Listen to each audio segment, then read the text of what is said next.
Well, everyone, the iPhone XR is one of those iPhones that came out several years ago, back in 2018, which was actually 7 years ago. And let's go and see how this phone holds up in the later part of 2025. Now, number one, some of the big things to keep in mind here is that within, your iPhone XR, this type of device and this type of update is basically going to be overall a good phone in terms of the exterior and how it feels. Because it still feels like a pretty decent phone. You're still getting a 6.1-inch IPS panel on the front. Some big takeaways though, this phone is definitely going to be showing its age. An IPS panel is quite a bit dated as of this day and age. On top of that, you're not getting a frosted glass back, no MagSafe, only Lightning, so no USB Type-C. There's a lot of things in this phone that really kind of strike me as kind of being a little bit of an older device, as you can imagine. It's not a terrible device though, but it is going to be giving you a very limited type of experience when it comes down to the exterior.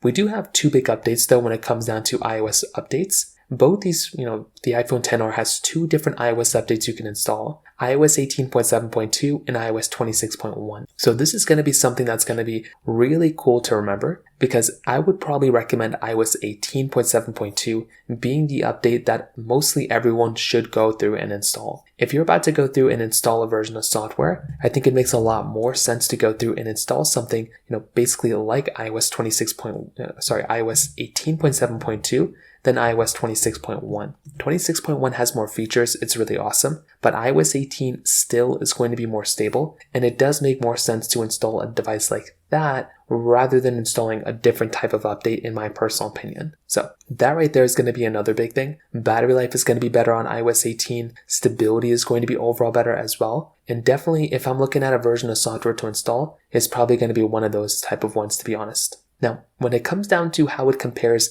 against the iPhone 17, this is also another very big thing, because when we go through and install a version of software and we're comparing it against the latest, hardware, you have to remember that these types of devices, these types of phones are going to be giving you some really good type of capability.